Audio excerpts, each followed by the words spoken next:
أعوذ بالله من الشيطان الرجيم رب اجعلني مقيم الصلاة ومن ذريتي ربنا وتقبل دعاء رب اجعلني مقيم الصلاة ومن ذريتي ربنا وتقبل دعاء manan yan na kadnang ko na baluyakong ka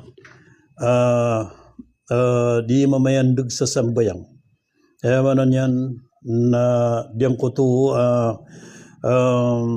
Panginoon Ibrahim na ayapagam paganepamang ninyan na suki pamayandugan ko sambayang.